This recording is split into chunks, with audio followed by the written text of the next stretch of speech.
The Dreamcatcher. Not the things we hang in our window.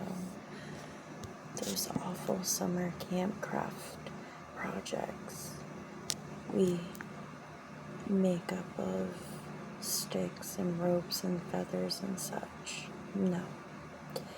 The Dreamcatcher whom nobody has dared to see.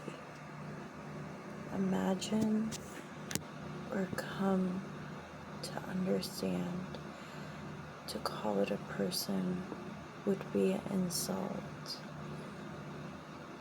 to all things real. Then again, it's as real as people claim it is, more so the children. You see, I had lost my child many years ago, lost in true sense, to the unknown. He played in the woods behind our cabin in the rural hills of Maine. A place so remote we typically went months during the winter, sheltered in our modest log cabin, living off earnings we saved throughout the summer on rations and supplies we stock in the fall. It all happened one cold and crisp autumn day. One of the last few days when a child his age could go out and play before the winter confines us. He begged me to go outside, knowing how once the winter sank its teeth into the air, it would have little or no chance to run and play. Understanding this, I allowed it, as we worried not of strangers, as there were none to worry about.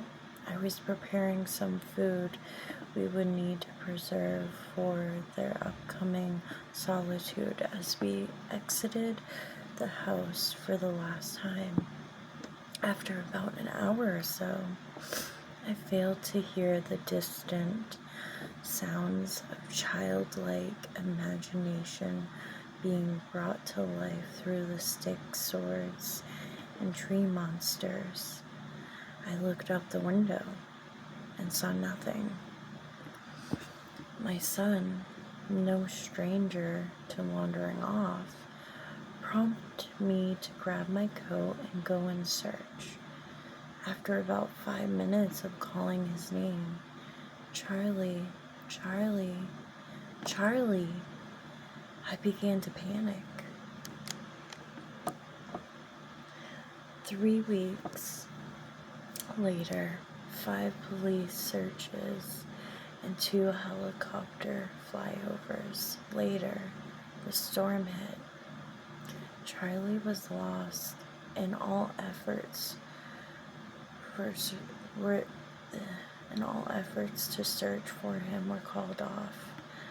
I was alone and had nothing to comfort my thoughts but the chance that somehow, some way, he was still alive. Out there, somewhere, there was a chance. Chance was like a candle in a hurricane. Then the dreams began. At first, they woke me up, blurry vision of being half awake, not so much the sight, but the sounds. Charlie calling for me, Daddy, Daddy, only to come to my senses and plunge back into that despair.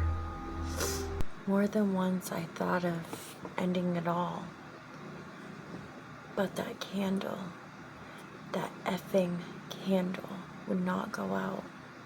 I could only think of one more fate than the loss of my son. That would be to live in this world only to have him return. I could not let that happen. I had to know. After a few weeks of dreaming become more and more lucid, I could now see Charlie, but not how I remembered. He was almost like a ghost, transparent, but unlike a ghost, all gray and muted, he was golden, almost like looking at a light bulb through a piece of parchment paper. He called for me again. Daddy, Daddy, I'm here. I'm here with the Dreamcatcher.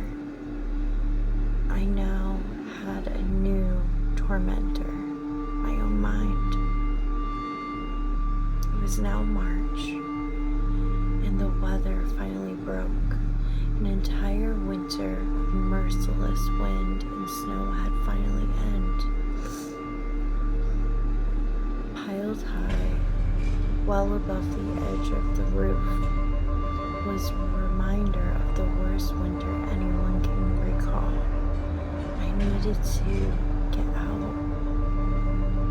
Months of dreaming and pacing and planning. What would I do? Where do I go?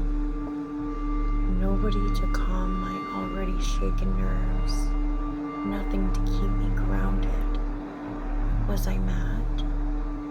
Perhaps. But would it not stop me from trying? I packed all I could carry, knowing I could find my boy in any state or die trying. The first day's trek carried me deep into the forest. I spent a good week, or what seemed like it, wandering further into the unknown.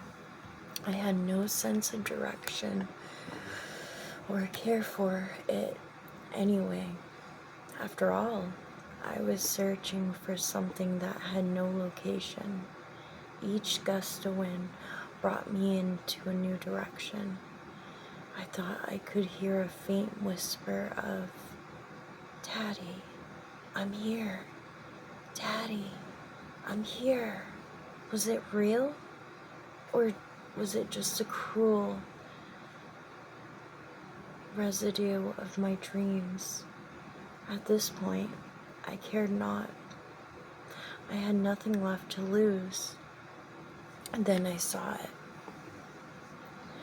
Or more so, I saw him, my son. Not the body I had known growing up all those years, running and playing full of life. No, this is what's left of him. Hung between the two trees, my hands and feet was the skin of my child, pulled taut and hardened by the cold, blistery winter. As I approached, the sun shone from behind, creating the warmest glow I have ever seen. Gold piercing through the holes that were his eyes, in his nose, in his mouth.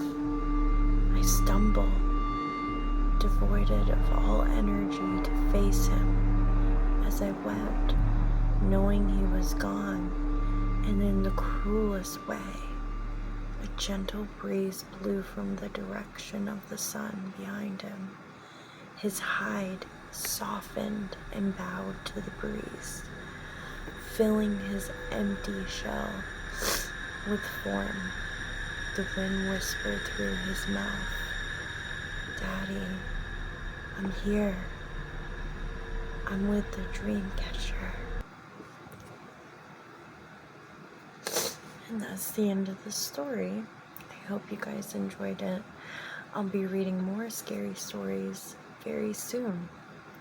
And also, if you have any scary stories that you would like me to tell, leave them in the comments below, and I will read them from there. And I will also post my email for my scary stories And if you want to send me your scary stories, you can send them to my email as well, and I'll read them for you. So, thank you guys for watching. Please subscribe, like, share, comment below, and leave a black heart emoji if you like this Dreamcatcher story. Let me know your thoughts. Okay.